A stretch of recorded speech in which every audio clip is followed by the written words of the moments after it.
Good morning, everyone. It is Friday, June 21st, 7:57 a.m. here in Chicago. So we got somewhat good news, regarding Ryan Garcia and him being reprimanded. There was some type of fake justice. I don't really consider 1 year suspension a big deal. I don't think Ryan's going to feel that the way he should, being a drug cheat. Hopefully it's more beneficial to Devin Haney's pockets than the 1 year suspension. Hopefully Ryan got to feel it deep in his pockets more. But it is some type of acknowledgement that he's a drug cheat, and it is some type of reprimand. So, don't expect anything from the quote-unquote boxing world, because they're still hating on Haney. They're still flooding his comments with disrespect.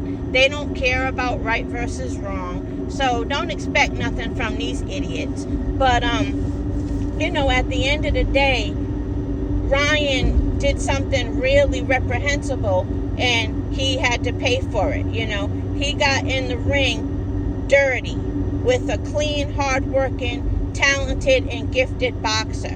Whether you're a big fan of his or not, he got in the ring dirty with him. So clearly all this talk about how the Ostarine wouldn't have made a difference, well, Ryan begs to differ. That's why he took it, to make a difference. Nobody wakes up and says, let me take this, even though it won't do anything. No, nobody does that. He knew what kind of advantages it was giving him, and he got in the ring a dirty fighter.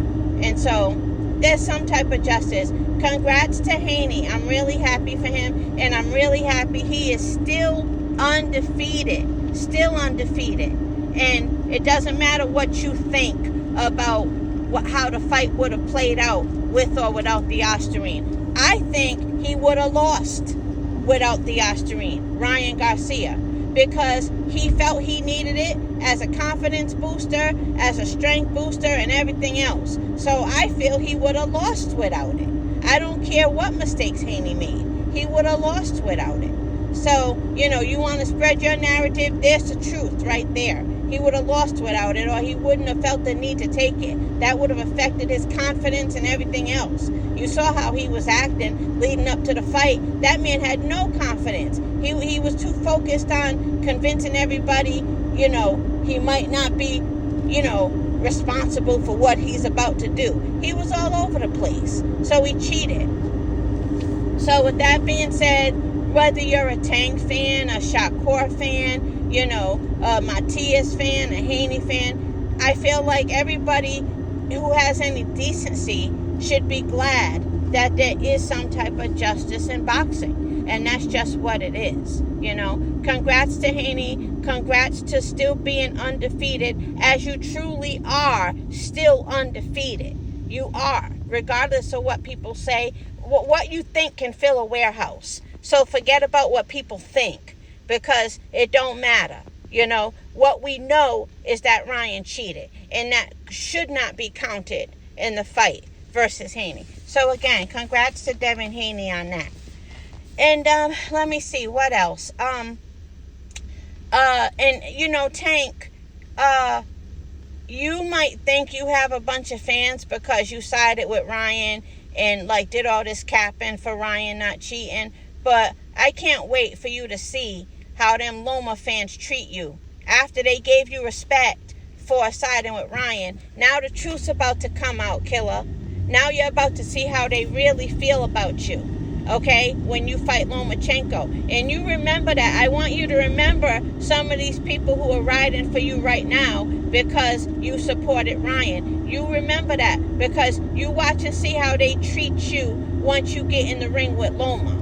They're going to show you their true colors. Now, I really want to go to that fight. I'm a true Tank fan. I want to go to that fight. I finally want to go to a Tank fight. I want to support him versus Loma, and he needs to know who his true fans are. And it ain't those fuckers who came around because you capped for Ryan. So you need to know what it is, as they say.